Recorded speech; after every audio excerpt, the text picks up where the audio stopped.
Shri Kennedy, മുഖ്യമന്ത്രി ഒരുക്കിയ Christmas വിരുന്നിൽ സീറോ മലബാർ ലത്തീൻ സഭ ബിഷപ്പുമാർ പങ്കെടുത്തിരുന്നില്ല. പങ്കെടുത്ത കർദിനാൾ ക്ലീമിസ് ബാവയുടെ സ്വരത്തിലും ചില മാറ്റങ്ങൾ കാണുന്നു. കഴിഞ്ഞ ദിവസം പ്രസംഗിച്ചപ്പോൾ അദ്ദേഹം നേരത്തെ വലിയ താല്പര്യമൊക്കെ കാണിച്ചിരുന്നു, പക്ഷേ അദ്ദേഹത്തിൻ്റെ വാക്കുകളിൽ മാറ്റം സംഭവിക്കുന്നു. കേരള കോൺഗ്രസ് എം ഇടതുമുന്നണി തുടരും എന്ന് ആവർത്തിക്കുന്നുണ്ടെങ്കിലും അത്ര ശുഭകരമല്ല കാര്യങ്ങൾ. ആശങ്കകൾക്കും അനിശ്ചിതത്വത്തിനും വിരാമമിടാൻ പോപ്പ് ഷേക്ക് ഹാൻഡിലൂടെ സാധിക്കുമോ ശ്രീ കെന്നഡി കരിമ്പിൻകാലയിൽ?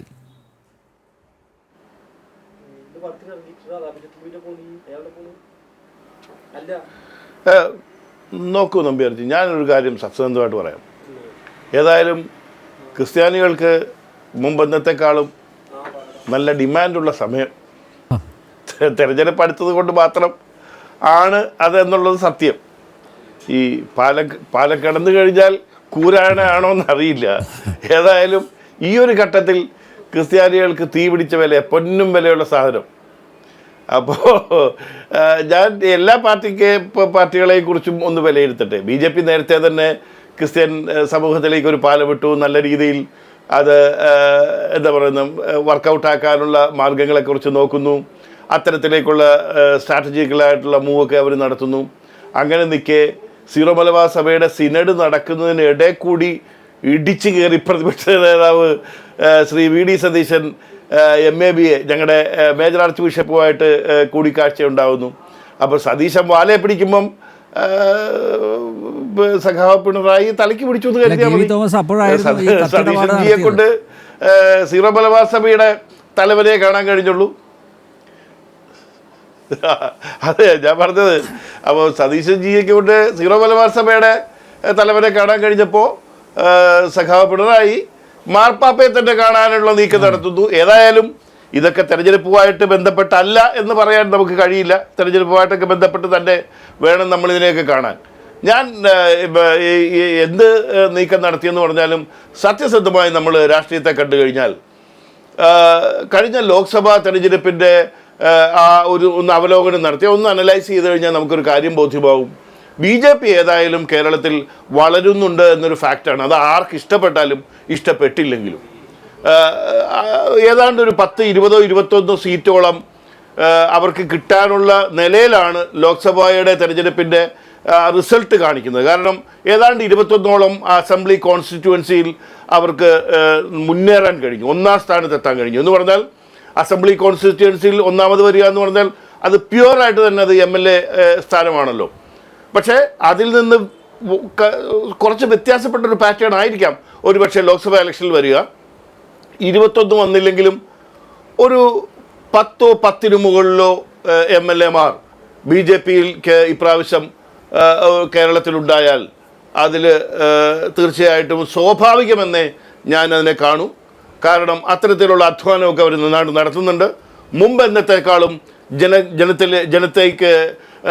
ജനങ്ങളുടെ ഇടയിലേക്ക് കടന്ന് ചെന്ന് അവർ കാര്യങ്ങൾ പറയാനും മനസ്സിലാക്കിക്കാനും ഒരു മണിപ്പൂരോ അല്ലെങ്കിൽ വേറെ ഏതെങ്കിലും വടക്കേ ഇന്ത്യയിലെ ചരിത്രവും പുരാണവും ഒക്കെ പറഞ്ഞ് ഇതൊരു വർഗീയമാണെന്നൊക്കെ പറഞ്ഞ് പരത്താനുള്ള കാര്യങ്ങളെയൊക്കെ ഖണ്ഡിക്കാനും അതൊക്കെ മുന്നോട്ട് പോകാൻ സാധിക്കുന്നുണ്ട്. കാരണം ഏതെങ്കിലും ഒരു തെരഞ്ഞെടുപ്പ് അടുത്ത് വരുമ്പോൾ മാത്രം മണിപ്പൂരോ അല്ലെങ്കിൽ ഏതെങ്കിലും കൊണ്ടുവരിക, ആ തെരഞ്ഞെടുപ്പ് കഴിയുമ്പോൾ പിന്നെ മണിപ്പൂർ മടക്കി വെക്കുക, ഇതൊക്കെ ക്രിസ്ത്യാനികൾക്ക് മനസ്സിലാകുന്ന കാര്യമാണ്.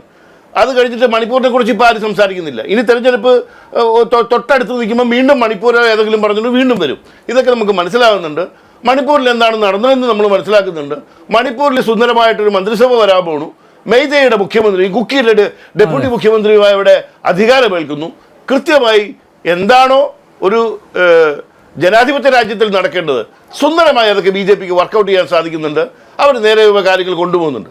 ഞാൻ എൻ്റെ ഒരു അഭിപ്രായം പറഞ്ഞാൽ, ഞാൻ ആസ് എ ക്രിസ്ത്യൻ ഞാൻ എൻ്റെ ഒരു വ്യക്തിപരമായ ഒരു കാഴ്ചപ്പാട് പറയുകയാണ്. ഏതാണ്ടൊരു 10 15 സീറ്റിലേക്ക് BJPക്ക് ജയിക്കാൻ സാധ്യതയുണ്ടെങ്കിൽ ക്രിസ്ത്യാനികളുമായി നല്ലൊരു ബന്ധത്തിൽ BJP പോകുമ്പോൾ അതിനെ പിന്തുണയ്ക്കാതിരിക്കേണ്ട ആവശ്യം ക്രിസ്ത്യാനികൾക്ക് നിലവിലില്ല. 140 നിയോജക മണ്ഡലങ്ങളുള്ളപ്പോൾ ഈ 15 20 സീറ്റ് കൊണ്ട് ഏതായാലും ഇപ്രാവശ്യം BJP അങ്ങ് ഭരണം പിടിച്ചു കളയും എന്നൊന്നും പറയാനുള്ള വിഡ്ഢിത്തരം ഞാൻ പറയുന്നില്ല. അവർ നല്ല രീതിയിൽ മുന്നേറും എന്ന് ഞാൻ പറയുന്നുള്ളൂ. പക്ഷെ ഭരണം അതുകൊണ്ടാവുന്നില്ല. പക്ഷെ ഒന്നുറപ്പാക്കേണ്ടതുണ്ട്,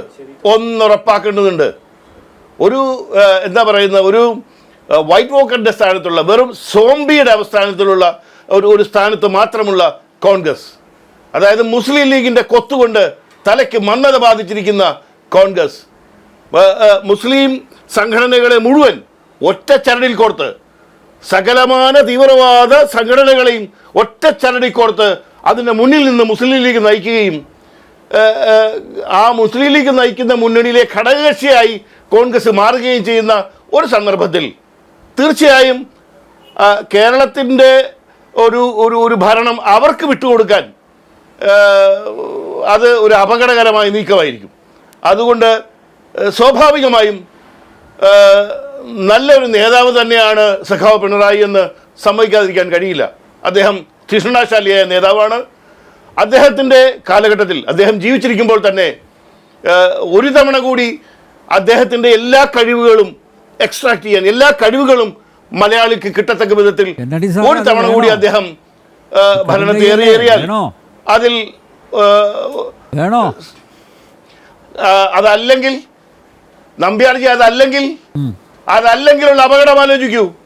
അതല്ലെങ്കിൽ എന്താ ഓൾട്ടർനേറ്റീവ്? ഈ ഒറ്റ തവണ കൊണ്ട് ഏതായാലും BJP അധികാരത്തിൽ വരുമെന്ന് നമ്പ്യാർജിയും എന്നോട് എതിർക്കാൻ സാധ്യതയില്ല. പകരം വരുന്നത് എന്താണെന്ന് ആലോചിക്കൂ.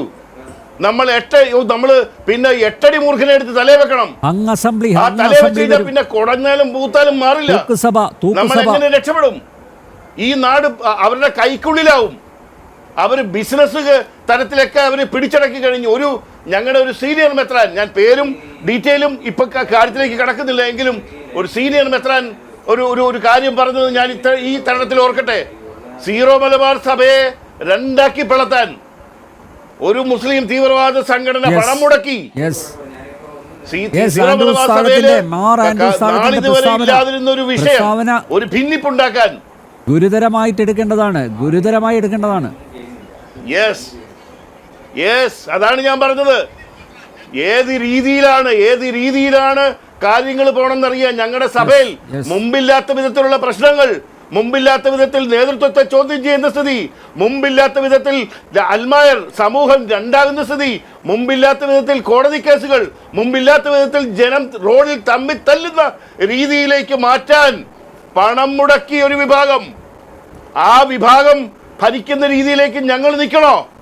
സൗകര്യമില്ല നമ്പ്യാർജി, ഞങ്ങൾ അതിന് നിൽക്കില്ല. അതിനുവേണ്ടി സഖാവ് പിണറായി വിജയൻ ഒന്നുകൂടെ അധികാരത്തിൽ കയറിയാലും ഞങ്ങൾക്ക് സന്തോഷം എന്ന് പറയാൻ ഞാൻ മടിക്കുന്നില്ല. ഈ തെരഞ്ഞെടുപ്പ് പലതുകൊണ്ടും നിർണായകമായിരിക്കും മലയാളിക്ക്. കേരളത്തിന് പലതുകൊണ്ടും നിർണായകമായിരിക്കും. ഇവിടെ UDF അധികാരത്തിൽ കയറിയാൽ മതം തന്നെയാണ് പ്രശ്നം എന്ന് ഉറക്കെ പറഞ്ഞിട്ട് ഒരു പട്ടിയും ചോദിക്കാനില്ലാത്ത നാടായത്. ഒരു പട്ടിയും ചോദിച്ചില്ല. അതേസമയം SNDPയുടെ ജനറൽ സെക്രട്ടറി സത്യസന്ധമായ ഒരു കാര്യം പറഞ്ഞപ്പോ അദ്ദേഹത്തിന്റെ തലയെടുക്കാൻ വന്നു. ഈ നാടിന്റെ സ്ഥിതി അതാണ്. നമ്മളത് കണ്ടുവേണം നീങ്ങാൻ നമ്പ്യാർജി. ഓക്കെ